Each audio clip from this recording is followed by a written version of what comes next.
The session right here is going to be moderated by Mr. Eric Lee, Regional Managing Partner, Asia Digital District/D, Malaysia, and feature three exceptional panelists. Ladies and gentlemen, let's give them a huge round of applause. Mr. Nicholas Field, Director of Operations and Development at the DataSphere Initiative, Switzerland. Ms. Linda Nguyen Schindler, Regional Director of Ecosystem Strategy and Partnership at Start2 Group, Singapore. And Dr. Pranpriya Sriwanawit Lumber, Division Director of International Policy Partnership at NXPO, Thailand. Together, they'll share how policies, partnership, and global collaboration can empower innovators to compete and succeed on the world stage. Again, ladies and gentlemen, please join me in welcoming our moderator and panelists. Hello. Good afternoon, everyone. My name is Eric Lee, and today we have a very distinguished panel with us, as was introduced by the MC, Ms. Linda Nguyen Schindler, Mr. Nicholas Field, and Dr. Pranpriya Sriwanawit Lundberg. I think we'll keep this session a bit informal and easygoing, and we want to also maybe focus a bit more on the practical aspects and the grassroots type of advice that our distinguished panelists can give to our various startups here at the event on how they can expand from Malaysia to the world. So we'll kick it off. Expanding globally, can be exciting, but also very daunting, particularly for startups that are perhaps less familiar with certain regions or markets. And being, in the startup ecosystem myself, this is one of the challenges that we really see. They've got good solutions, they've got good products, but really, where do they even start when they want to branch into a new region, say in Europe and other parts of Asia, right? So the question I'd pose for our distinguished panelists are really, for Malaysian startups, what does it take to build an international footprint? Perhaps we'll start with Miss Linda. Sure, hello. Maybe just to give you a little context of the lens that I'm looking at this question from. So if you can tell from my accent, I was born and raised in Silicon Valley in the United States. My family's from Vietnam. I've lived in Barcelona, and now I've been in Singapore for about 11 years. And so I think when you look at this, and looking at the different ecosystems, I think in order to succeed internationally, I think that startups have to think internationally. So I'll give you an example of coming from Singapore, where I live, and we're looking at how we can help the government agencies, right? We help not only the Europeans, the Americans, the South Americans, and the Asians, scale all over the world. And what we're seeing is in Singapore, what makes it very interesting is that Singapore only hit 6 million, I made it even smaller than it actually is. 6 million population just last year, right? Compare that to Malaysia, which I think is like 36 million, right? So in Singapore, the startups have to think international from the beginning, right? So in their architecture, when they look at how to build their products, how to market their solutions, they're already thinking broadly, right? And so I think this is something that's important, is that mindset. I think also when you're looking at it, I think you also have to look at the diversification aspect, meaning how do you diversify your portfolio and de-risk in this, especially with the geopolitical environment? So I think that's good to think about where can you find your next customers, where can you find your next partners. So I think that's important. I think another one is ecosystem alignment.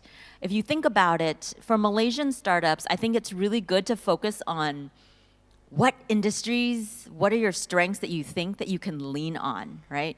So for example, if you look at Penang, so I've been there, I've been to Georgetown. I enjoyed my chendol, char kway teow, and asam laksa. Don't tell anybody from Singapore, but the food is better.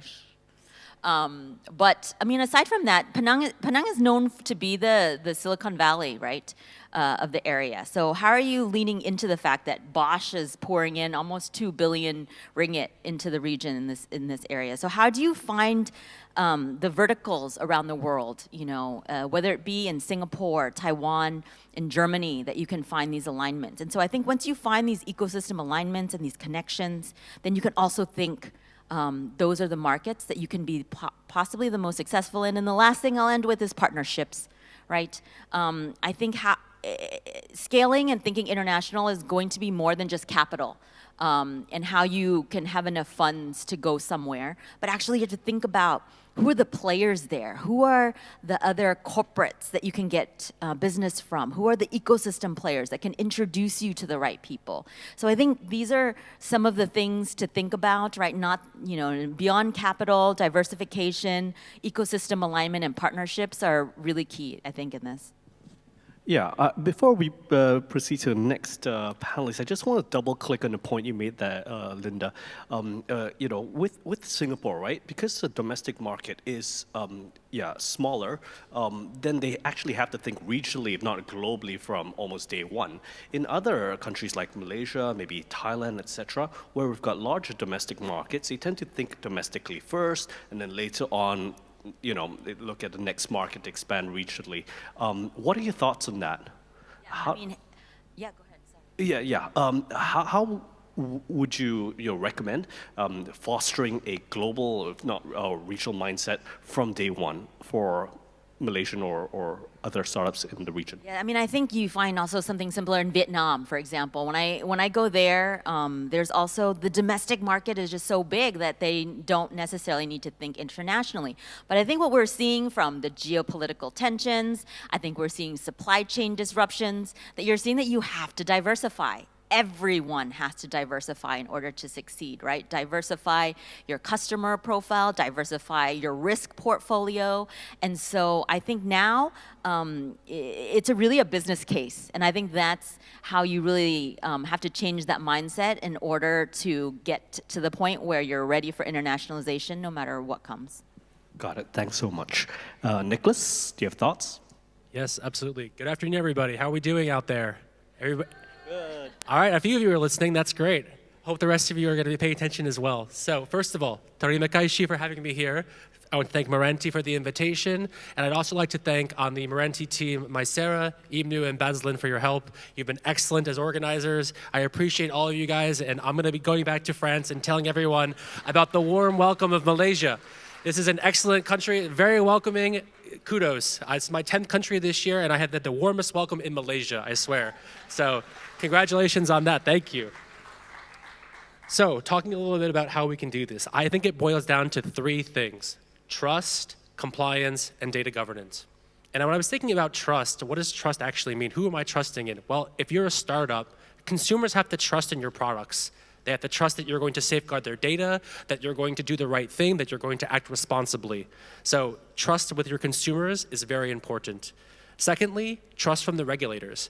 Now, I'm a big proponent of Sandbox, my organization Datasphere Initiative, where we research sandboxes globally. And I think sandboxes are an excellent avenue to build trust between regulators and businesses. So taking part of sandboxes is always going to be something that I recommend if you have the opportunity to do so.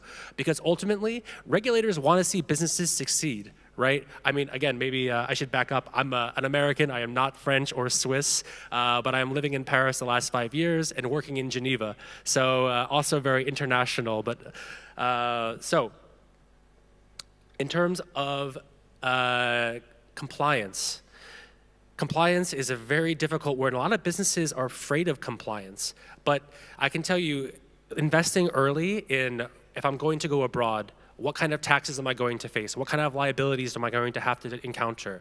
You're going to want to research these things in advance. And that also relates to data governance, right? Because how your data is going to be governed is going to really impact how businesses look at you.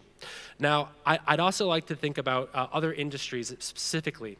So if you're involved in agriculture, it's going to be different than how it's going to be in health tech. Do your research. Are there minor protections? If you're under 18, there is going to be a very big focus on protecting those people as well. Finally, when you're looking at data governance, do audits often. Inventory all the data that's collected, whether it's personal, whether it's financial, whether it's IP, where your data center is located. If you're using the cloud, where are the cloud hostings happening? I listened to KJ speak yesterday, and he talked a lot about strategic competition between the US and China. So be strategic about what platforms you're using, know what markets you're looking to penetrate, and think strategically in advance about what tools am I using? Where is my data going to be functioning? Now, you can invest also in a DPO. I see this in Europe very often. DPOs are data protection officers. They are going to be your kind of lighthouse in the to find where exactly these things are, where your data is going and how it's going to be protected. And ultimately, I think data governance is going to be an indispensable strategic tool. And it's going to ensure that your expansion is legally sound, trustworthy, and ultimately sustainable. And I think as long as you stick to these things, trust, compliance, data governance, you can be successful going abroad. So I'd encourage you guys to think about this as you're looking to expand globally. Thanks so much for that, Nicholas. I know you've mentioned quite a few of the hard factors. Would you be able to share a bit more about the softer factors, given, particularly from the cultural aspect, given that you're American, working across, Switzerland and Paris? How's that like for you? On the cultural side? Well, I can certainly tell you one thing. It's very complicated for my taxes.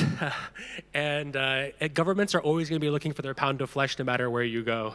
So please, pay attention to the taxes. It's important. If you're going to be expanding across borders, always look into that. Personally, I like to consider myself a citizen of the world. I've lived in Australia. I've lived in France now. I work in Switzerland. I've been in DC, in New York. We're all human beings. When you're looking globally, think about common problems that all of us face together and try to solve those problems with common sense solutions. I was walking the expo hall earlier and I saw that there are Malaysian startups that are increasing crop yields for rices. There are startups that are looking to have fire safety. These are common solutions to common problems, and they can be exported accordingly. So really, I'd encourage you to think about these problems like this, like in a very human-centric mindset. I might have to chime in a little bit here. Well, I do fairly agree with that. I do think that localization is also important, right? Learning the business culture, learning whether or not your product has a product market fit in a specific market, because I think it's difficult to copy and paste. I'll give you an example. We had a German startup who decided to go to Japan, and they were going to go all by themselves. And they went in, they marched in, they went into meetings, they sent emails asking directly for the things that they wanted, and they didn't get any traction, and they couldn't understand why. So then they went through our program, and what they learned is because we connect them with mentors on the ground, we connect them right with our teams who have been working with the ecosystem there. And you have to realize that in Japan, when you write an email, you can't just ask for what you want in that first sentence. You actually have to say, oh, how's the weather? Like, oh, la, la, la, la, la. And then at the end, that's when you ask for what you want, right? And so it's like these nuances that I think are really important to learn. So when you're interested in going to another country, I think it's really important to get the right friends, the right partners to tell you about these kind of nuances in the different markets. That's a fair point. Great, thanks so much. And Dr. Pranpreya, what are your thoughts on that? Yeah, well, to reflect on that, the nuances and understanding local culture is very important to expand in that market. I don't know whether you would like me to expand now to respond to the questions that you have raised earlier. All right, so I can share complementary perspectives from Linda and from Nicholas then. I'm a policymaker. I work for Innovation and Higher Education Policy Council. So we formulate and draft policy for a mini cabinet, let's say. And before I begin to go into the details, I would like to also echo what Nicholas has just said about thank you, our host, Maranti team. You guys have been so excellent in arranging all this. We arrived yesterday from different countries, and we feel like we have been so spoiled and so taken care of so well. Also, the event so far, I have attended some sessions earlier. It was really, really nice, and I learned a lot already from the previous speakers. So just to add on, I haven't heard the speakers touch upon ASEAN collaboration so much just yet, but I see that the ASEAN Chairmanship of Malaysia is also, we are like one small part of the ASEAN Chairmanship event for Malaysia, right? So I would like to share a perspective on that. As we are Thailand and Malaysia, we both are ASEAN member countries. And my office, we are acting as the board of advisors for a specific committee in ASEAN. There are so many committees in ASEAN, but we are working specifically on committee on science, technology, and innovation, in which mostly the Ministry of Science, Technology, and Innovation of Malaysia is also a member. And within ASEAN, there is a master plan on ASEAN connectivity. And there is also ASEAN Connectivity Strategic Plan. So that means that connectivity is key. And it also applies to startups, to companies that want to expand in the market. It's actually Ministry of Foreign Affairs in the national level. I think it's both Malaysia and Thailand are the same, that it's Ministry of Foreign Affairs that deal with the national and regional plan in terms of connectivity. But when it comes down to technology and to startups, then it's actually mostly and our ministry, Ministry of Higher Education, Science, Research, and Innovation, that is responsible for trying to encourage startups to scale both domestically and internationally. And we want them to scale using innovation-driven means, not just scaling in any other ways. I can share some examples of our national policies that we help startups to expand. We offer innovation corridors, innovation parks as well for startups and for corporates.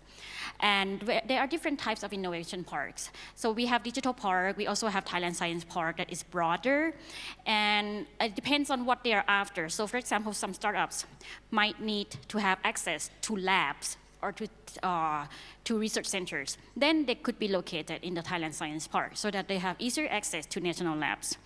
And the second point is about talent. Human resource is perhaps number one factor for any corporate or any country, actually, to become successful. So talent is so important. So we are also encouraging mobility of talents from public sector to private sector within the country, and also within the region, particularly in ASEAN. There is an initiative called ASEAN Talent Mobility, and this is led by Thailand with support from all 10 member states. We also offer, as government, we also offer R&D incentives because we want to encourage private sector to invest in R&D. It may not be profitable in the beginning to invest in R&D, so that's why we need to offer incentives, particularly for startups, because without the incentives, maybe they don't want to invest so much. And we offer, for example, 200% R&D incentives, which is actually we are among the highest in the world. And we also offer tax incentive by the Board of Investment for companies that invest in R&D and also in innovation hubs. We also offer funding schemes from different funding agencies that work with mission-driven projects, for example, in future food, in aviation, digital platforms, and clean energy. Got it. Thanks so much, Dr. Pranpreya. I guess also if I could maybe ask a follow-up question. Being one of our closest neighbors, Thailand and Malaysia, do you find that Thai startups and founders may also face a similar predicament of thinking whether they should expand domestically first before going global? And how has a Thai experience been like in terms of maybe adjusting that mindset to think about expanding globally from the beginning? Okay, thank you for your question. Definitely, because we share the border, and there are similar problems, let's say, or similar challenges that startups in Thailand are facing and Malaysian are facing as well. And our startups they usually focus on expanding domestically, just like in Malaysia. But we do have startups that look at international market right from the very beginning. We also have founders who go to Malaysia and Indonesia to start their business because they see the potential in expanding the market internationally at the very onset of their business.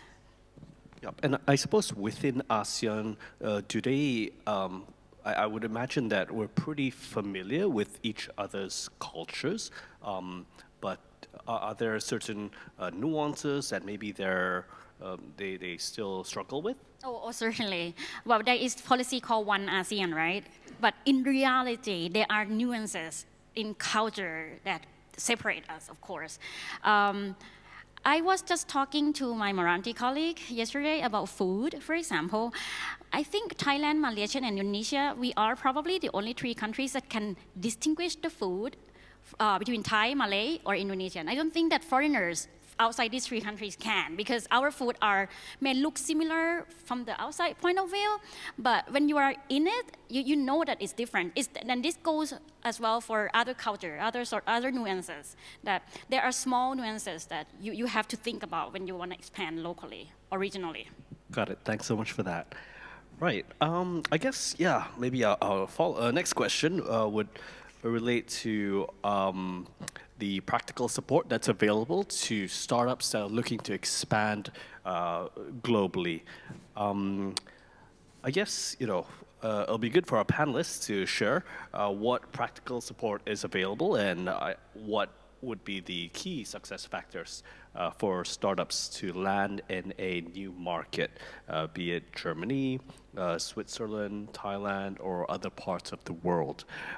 Perhaps Ms. Linda, would you like to share? Sure.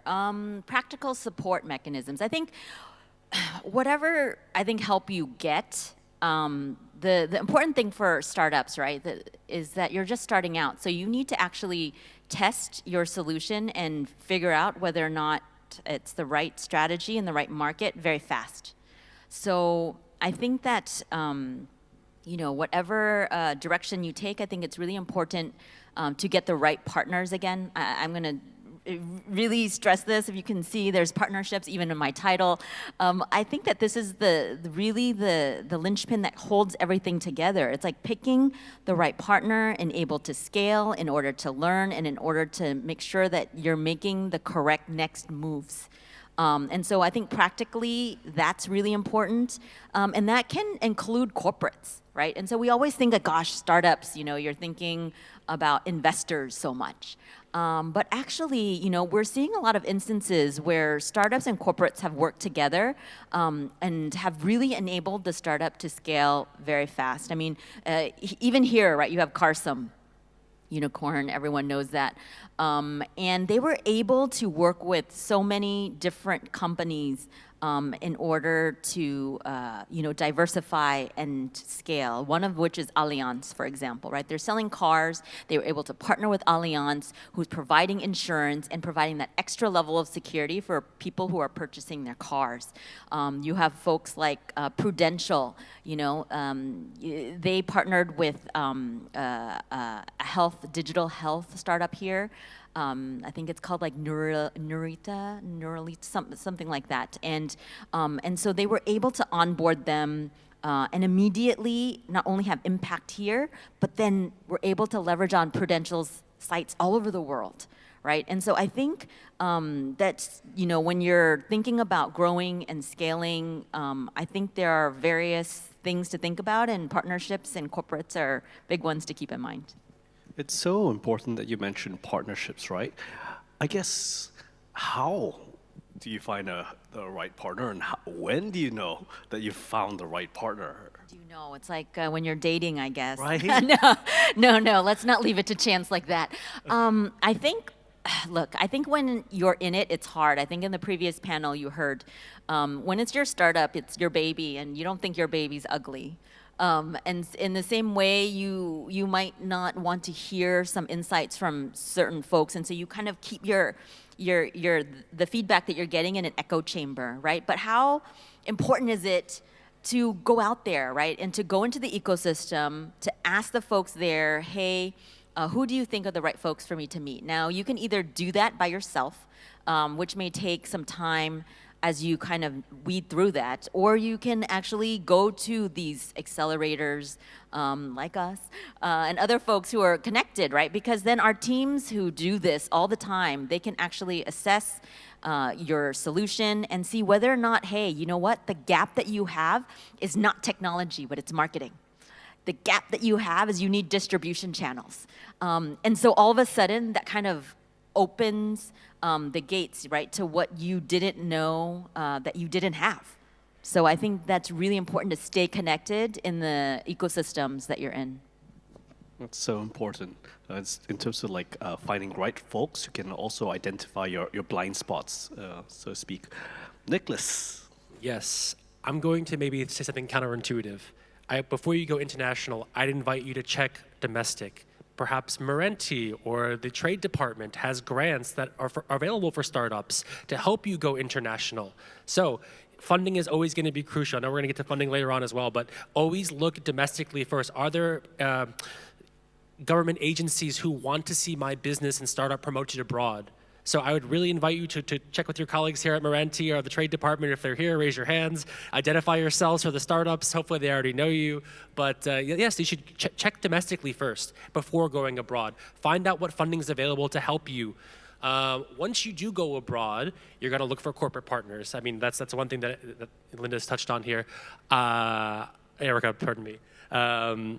But I would also really think about leveraging those partnerships. B2B exists for a reason, right? It's not just about selling your product to other businesses. It's about finding businesses of like mind. I've spent my entire career working in nonprofits, other than a brief stint in government, which means that I really believe that causes drive people. Find other synergies that exist between businesses in other countries, identify those, approach them. I know maybe that's a cultural difference, but in the US, I'll go to anybody on the street and just start talking to them. I mean, it's the same. Go to a business, send them an email, say, hey, I found your profile. We're doing similar things. Can we just have a call? Get to know them. They can provide expertise about local regulations. They can tell you what the market looks like. A lot of times if you're doing something, especially if you're a startup and you're interested in changing or solving a particular problem, there are going to be other like-minded people out there who want the same thing as you. So I'd encourage you to take that first step, be the one who reaches out, ask them the question, hey, I want to solve problem X and I'm doing it by Y. Are you doing something similar? I think there's a lot of fear when you're proprietary and you're starting up and you don't want to share your secrets. And I understand that from a business perspective. But at the same time, I think if we're going to solve the biggest problems that exist in humanity, we're going to do it together in a collaborative environment. So I'd really encourage you to think critically and to ask people, take that first step. Other factors for success, potentially, make sure that your products are robust, that your services are going to adhere to high standards. I am based in Europe, so therefore GDPR, I'm going to mention it. I know the Malaysians have their own data protection agency, but when you're dealing with European clients, GDPR is a must. The EU Privacy Directive, now we have the AI Act.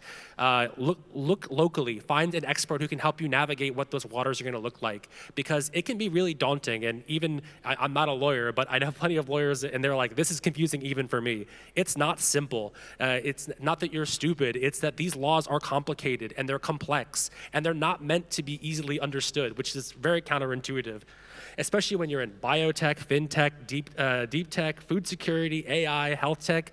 Each of these is going to have its own narrow set of regulations and guidelines, and you're going to need local help to navigate those. So identify those partners, look for lawyers who are willing to help. There might be someone in your community already who's gone abroad, who's done some of this. Use your own network, really leverage whatever tools you have available to go abroad. And then, I mean, I am, my company's based in Switzerland, so I'll just talk briefly about maybe the Swiss market. And in one of the previous panels, I talked about, well, what is Switzerland known for? And I guess chocolate is the answer, right? But I would also say it's neutrality, it's legal stability, it's financial markets. Regulations are strict. I mean, I'm sorry, I know the Swiss are talking about innovation, but regulations are very strict there. There's a high cost and a high barrier of entry to get involved in Switzerland. So although they do innovate well, there are very high standards that exist there as well. And if you penetrate the Swiss market, you necessarily don't penetrate the EU market, because Switzerland is not part of the EU. Yes, they have agreements with the EU, but they do not. It's not part of the EU, and it's very complex between the two, the Switzerland and the EU bodies. So if you do succeed in Switzerland, though, it does give you a level of legitimacy, and people will be like, oh, you made it in Switzerland, you can sell your product anywhere. That's definitely true.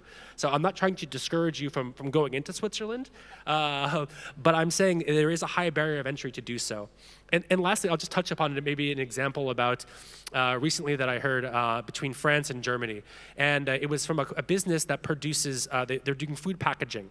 And they said, Nick, the problem that I'm having is that I'm selling the same product in France and in Germany, but the regulations on recycling are completely different.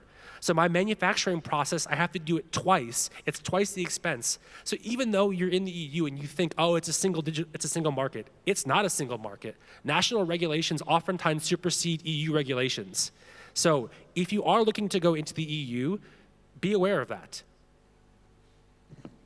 Very good points, Nicholas. I guess, thinking about the ASEAN experience, typically when foreign startups come in, they'll land in Singapore as the first port of call, and then maybe next Malaysia or Thailand. In the EU, what kind of strategy should they kind of adopt in terms of taking the first step and which countries next? Looking at the fragmentation of regulations and policies, right? What's the easiest path forward? Well, I would say that's going to depend on what your industry is. It's definitely going to be industry specific. Obviously, traditionally you have the French and the Germans being your two strongest economic powers in the EU. Those are always good starting places. Especially in Paris or Berlin, they have great culture of innovation. There's a lot of foreign investment. So I would say those are two obvious landing spots. But if you're into maybe tourism innovation, you might look at Spain or Greece. If you're into maybe healthcare, maybe the Netherlands, they're doing a lot of really innovative stuff on health sandboxes as well. It just depends on what your industry is going to be. Right. So would you say that the entry points depends on the types of verticals? Absolutely. Okay. I mean, I just want to chime in here that actually we worked with Meranti on a startup program 2 years ago to take Malaysian startups into Germany. And two of the startups that stand out are, one is Ento Malo Bio. They were taking like waste and using flies and then converting it to other things like, pet food and various other things. And so it's interesting, right? Because why Germany? They were saying, okay, well, Germans actually, they really highly value this whole eco, and they'll pay more for it too, right? And so that was interesting for them. We had another Malaysian startup was doing something with lithium batteries, right? And so of course Germany with its car industry, and so I think these were some of those kind of ecosystem alignments when you try to think of a market that you look for. That makes total sense. Thanks so much. Dr. Pranpriya. Okay, thank you. Just like Linda, I also have partnership in my title. So I'm going to draw upon that also. And I will share examples about G2G partnership, so government to government partnership, and also public-private sector or PPP. So we do have actually government bilateral agreements between different countries. For Malaysia, for example, we have a joint commission on bilateral cooperation. Within this bilateral cooperation agreement, we have quite many fields, in fact, that we are working on. For example, with MITE, the Malaysia Industry Government Group on High Technology, I think, the full name of MITE. So we have collaboration on different topics, on agricultural science, advanced material, aqua science, bio-natural gas, computational science, and also on foresight. Malaysia, I don't know whether the name of the office is the same. It was called My Foresight. It's a government agency in Malaysia, and we, in Thailand, we are hosting APEC Center for Technology Foresight under our office, actually. So we are the only center that work with Foresight in APEC region. We work together with My Foresight as well. So we try to see technology trends that are going on in Thailand and also in the region. There is also a startup platform, digital startup platform, championed by Malaysia, called ASEAN Startup Platform, which is a sort of a platform for startups to come together, for investors, and also for government agencies. So this is a, let's say, G2G initiative, but apart from that, we also have public-private partnership. We have digital park that is actually led by the private sector with support from government agencies. And for this digital park, then we focus on deep tech that is in digital technology, and also on fintech. But apart from the digital park, we also have Thailand Science Park, as I just mentioned earlier during the previous round. Within the Thailand Science Park, we focus on material science, biotechnology, on nanotechnology, and also electrical engineering as well. I would say that some success factors for startups that want to scale from local to global, it should start with partnerships. Partnerships domestically and also partnerships internationally. And partnerships can bring funding as well. So if you already secure funding, that's great.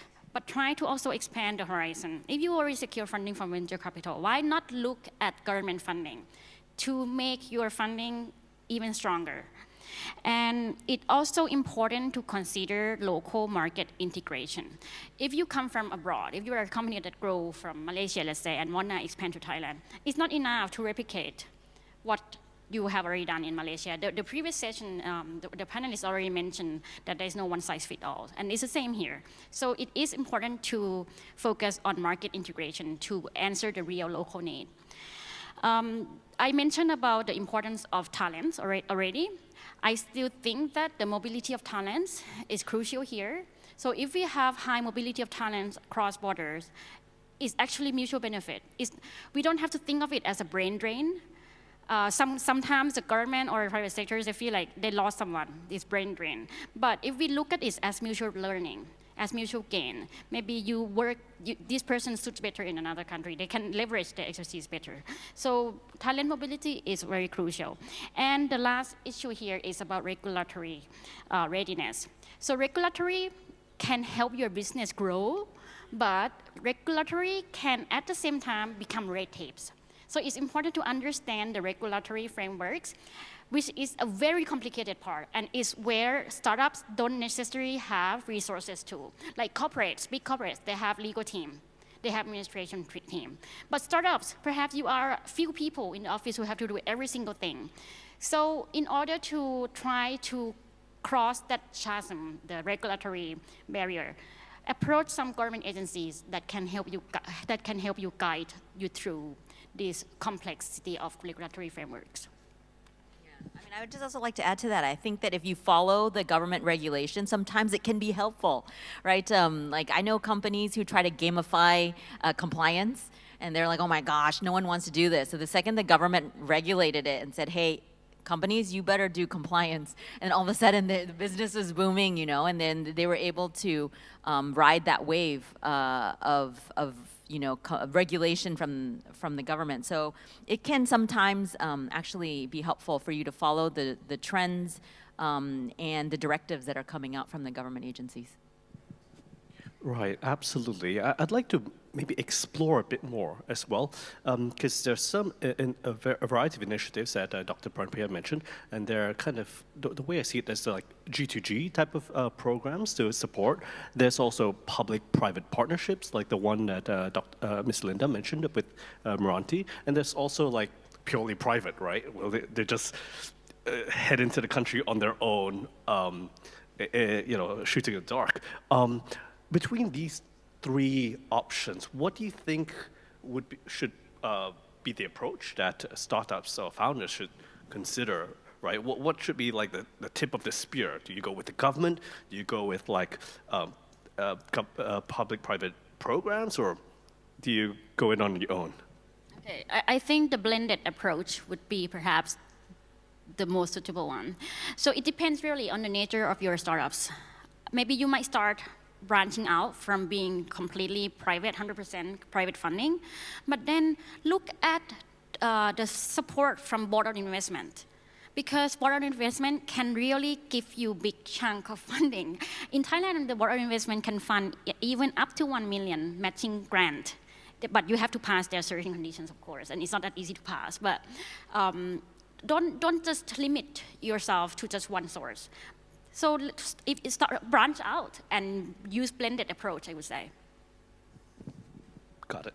Thanks so much for that. Okay, we're at 20 minutes. I've got 20 minutes left. Yep, maybe we could touch a bit on regulation and policy frameworks. I know we've got some experts on the panels for that. Yeah. Sure, for sure. Perhaps like, regulatory policy frameworks can, make or break your expansion, and also depending on the specific verticals that you're in. If it's very highly regulated, then, your business model would have to adapt to all the different localized regulations, and with that comes additional compliance costs, legal, and even entirely different business models. I guess with Dr. Pranpreya as one of our experts, what are your thoughts on that? Okay, I think there are some policy enablers. I'm going to focus on the enablers from the policy perspective now. And there are three main policy enablers. The first one is on trying to simplify the business registration and licensing processes. Singapore has done extremely well in this. You can register a new business in one day. Thailand is trying to follow, but we have our own challenges that we have to figure out. The simplified procedures for establishing and operating business can really encourage startups, particularly international startups, to invest in that country. We still have a long way to go, but we are working on that. And the second one is on incentives. So we offer financial incentives for startups that want to invest in R&D activities, that want to invest in innovation and technological development. And we also offer supportive infrastructure, hard infrastructure like labs and test beds for startups. There are some concrete examples. I'm going to share two examples. One example is on smart visa. Thailand is kind of known for actually complicated visa procedure. Those who live in Thailand would know there is like still rule for that you have to report yourself every 90 days.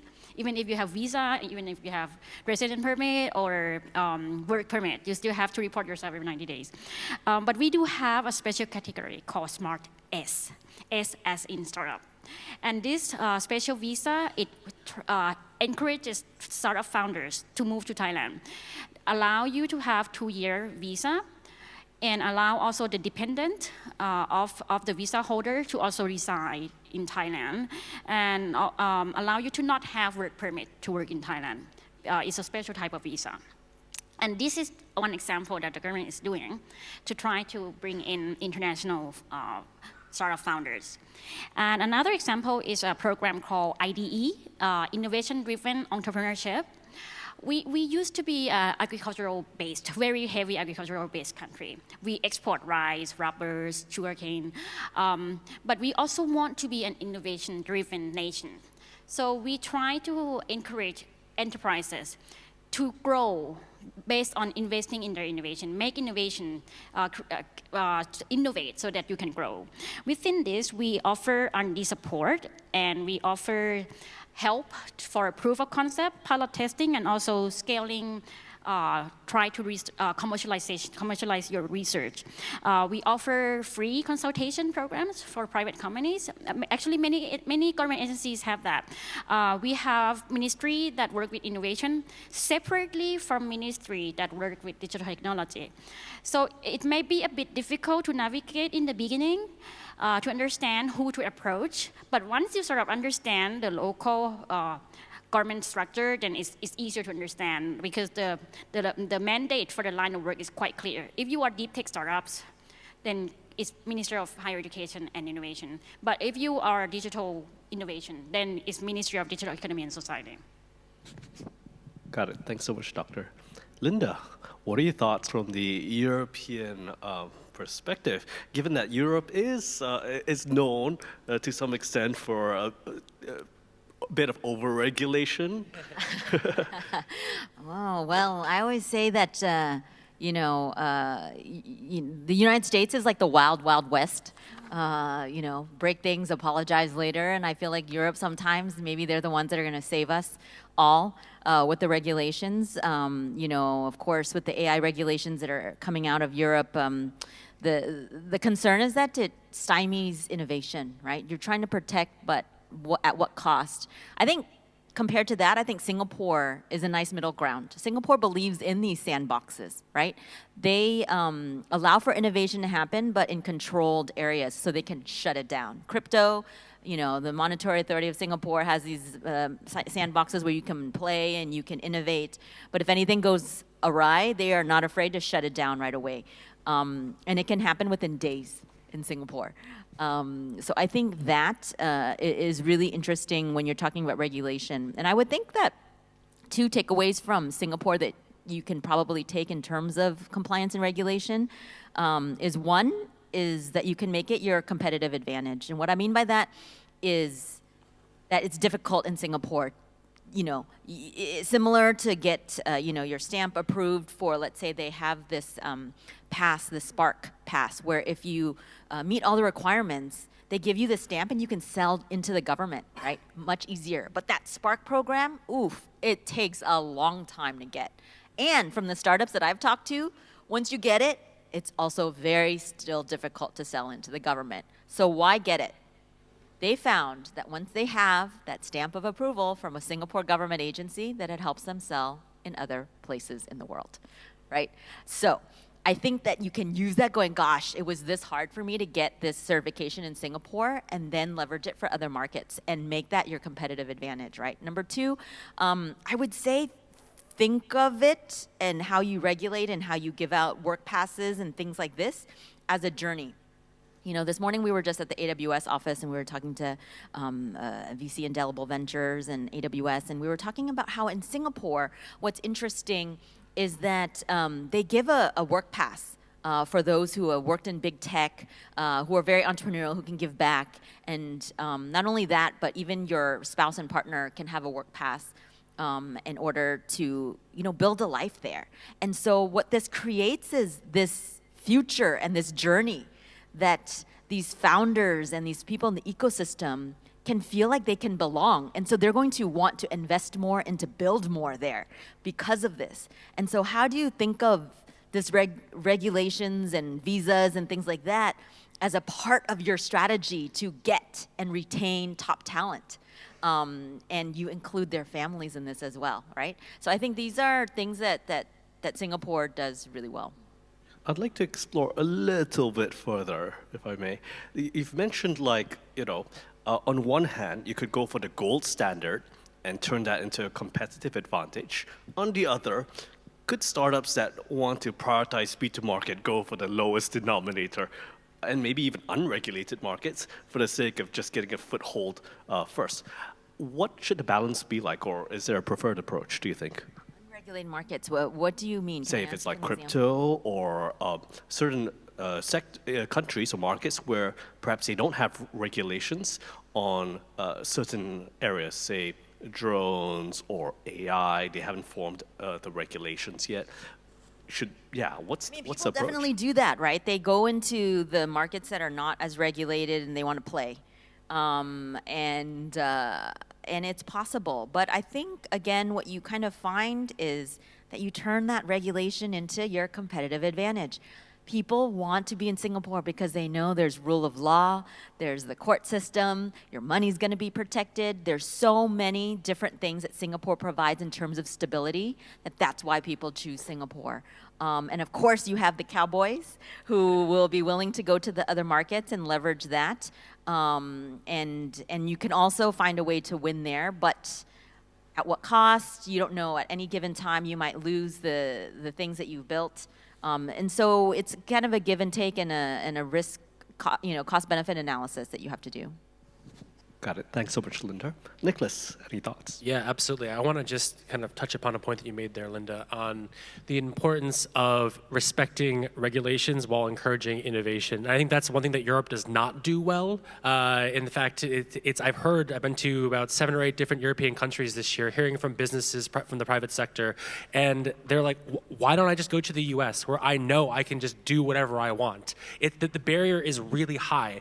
But at the same time, especially around AI, we recognize that AI is a tool, just like a knife or any other tool. And in the wrong hands, it can be used maliciously. So we need to govern AI, and we need to govern these technologies, but we don't want to stifle innovation. So at DataSphere, we preach what we call the Goldilocks zone.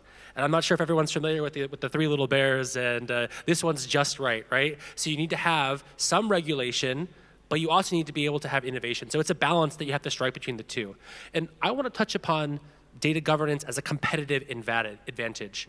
You may have heard the old adage that data is the new oil. I disagree with that completely. Data is the new air. It is everywhere. It touches every aspect of modern society, and it's going to help you grow your businesses. So how can you make your own data governance policies to help grow your businesses. Be proactive. Especially in the context of global regulations, GDPR, the increasingly complex fragmentation of AI governance. These are going to play a factor as you're expanding outward. So proactive compliance will build loyalty. Keep that in mind. And while competitors may view data privacy as overhead, you can turn that into an advantage as well.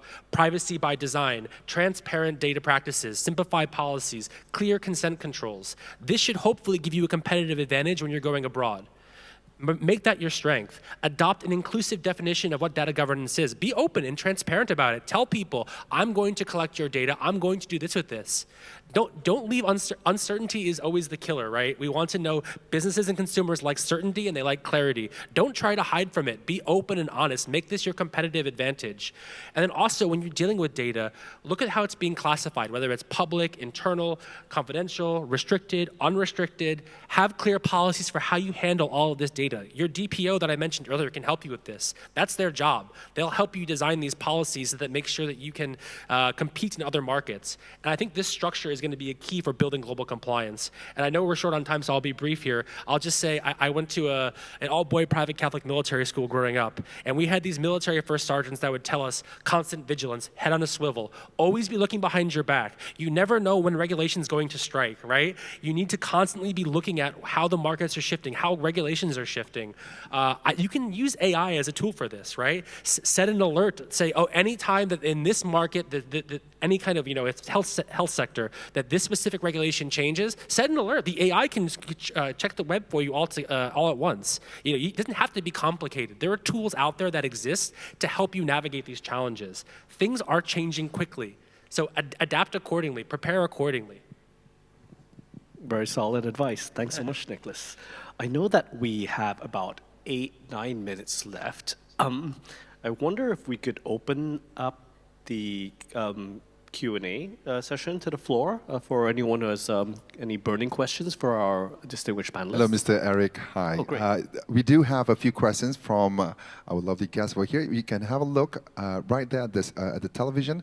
But the first question that we have right here is to Dr. Prenyapa. Yeah, Priya. Yeah, we apologize. What is your advice for Malaysian company to open company there and buying IP from university? Do you think this is the right time? Your perspective based on market and economy now. Okay, I can respond to that. Buying IP from university, yes, it is possible, but first, you have to also compete with the researcher themselves because we have just passed a bill that researchers can now own the IP, even if it's from government-funded projects. So previously, research from university, it doesn't belong to individual researcher. They don't have the right. But because we want to promote commercialization of research into innovation, then we have worked for so many years to try to pass a bill that allow researchers to actually make use of their own patents and make use of their own innovations. So for that, I would say that yes, you can always approach university if they're willing to sell you the IP, or perhaps you can buy the IP that have been registered for many years back, but no one has actually made use of it yet. Yeah. Thank you. Probably also share that for the National University of Singapore, they try to make this easy. They have a platform online, so you can kind of go online, search for the IP that you're looking for, and then they'll happily license it to you once you find the right one.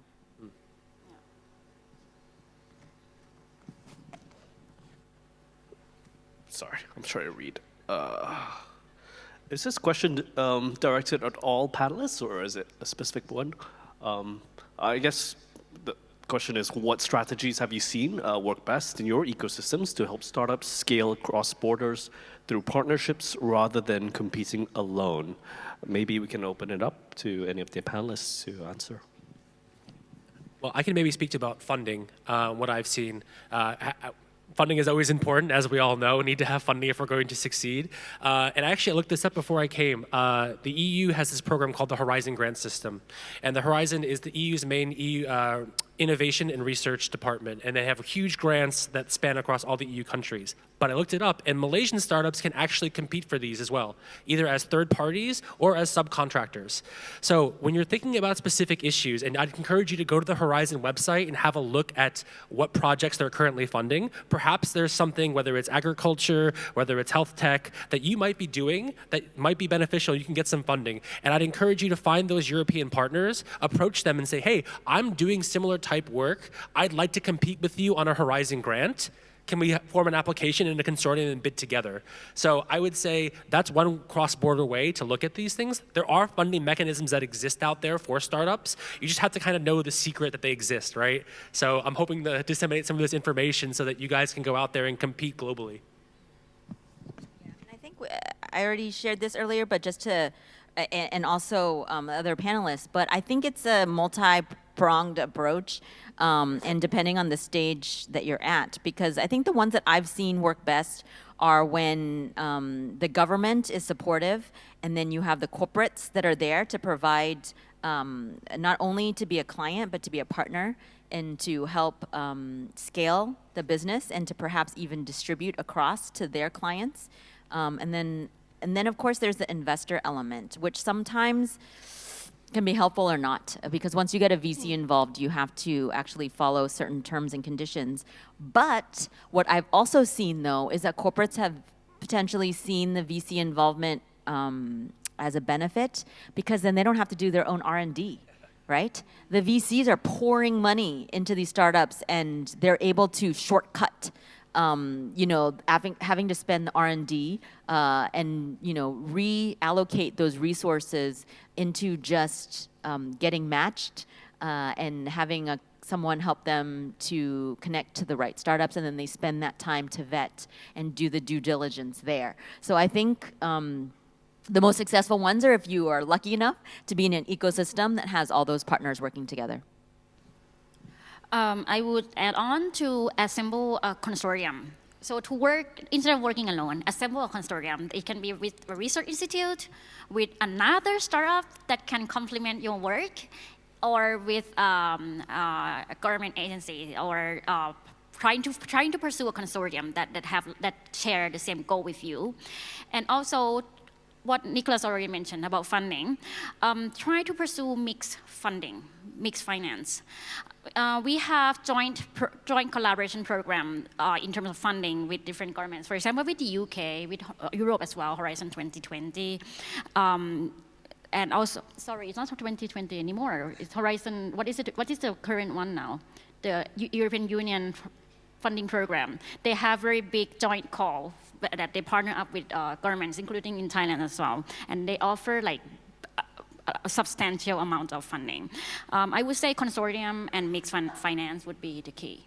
Yeah, I'll probably then just add like one of our clients is ASEAN actually, and the World Bank funds an initiative for ocean plastics.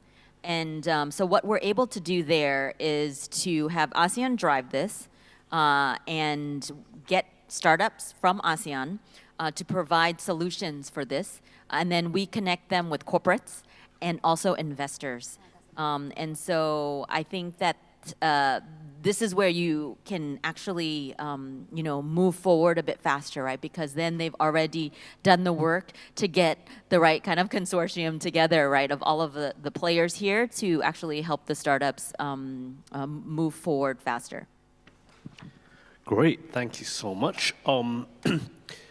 I know we've got like less than 2 minutes. I guess from your country's perspective, what can startups, how can startups strike the right balance between localizing their solutions for new markets while still maintaining a consistent global brand identity? Maybe just really quick thoughts from our panelists. Well, I guess I would have to say it depends on your funding, as usual, because that's really what's going to determine what you can do. Just to maybe echo on a previous point that was made about regional banks, potentially looking into the World Bank, the IMF, UNDP, UNICEF, all of these large international programs, they can offer funding that can maybe help you expand, especially if you're working in agriculture or health tech or AI or kind of any of these big issue-specific items. There might be grants and funding available, and that should help you scale upward. Any thoughts, Ms. Linda or I Dr.? can jump in here. So I think it's important for any startups or any corporate to maintain their identity actually. So they have to have identity and they have to have their own value. But they also need to allow for flexibility for them to adapt to the local market as well. You cannot be that rigid. If you are moving or expanding to another market, you have to be willing to be flexible and expand your horizon, let's say, while at the same time maintaining your identity and your value. Any thoughts, Linda? Yeah, I mean, no, I think that, Nick said he wasn't a lawyer, but I am. So my answer is it depends, right? How do you do that? Because you actually have to look at sometimes your products as they shift and evolve changes, right? And so you kind of have to look at it in an overview. I'll give you an example. There was a startup whose technology was to count passengers on the bus. And then they came to Singapore and they went to talk to the Department of Homeland Security. And the Department of Homeland Security looked at their solution and said, you know what, we can use this in our prisons. We want to count prisoners because right now we're doing it manually, right? And so their solution was adapted in a use case that they could have never imagined. Now, how do you adapt this global brand identity when all of a sudden in a different market you find a use case? I think you kind of have to shift your narrative and be open to that. I mean, if Nike, who for all these years is just do it, has changed their slogan, I think we can too, and we have to learn from that to be adaptable. Amazing, thanks so much. Perhaps we could give a round of applause to our distinguished panelists. And we'd like to invite them to take a group photo, if that's okay. That's right. Again, ladies and gentlemen, a very warm thank you as well again to Mr. Eric Lee, Ms. Nicholas Field, Ms. Linda Nguyen, and of course, Dr. Prampriya for this really distinguished panel. Of course, having a discussion on expanding Malaysia's innovation footprint globally. And of course, we'd like to take a very quick photo with our moderator and panelists.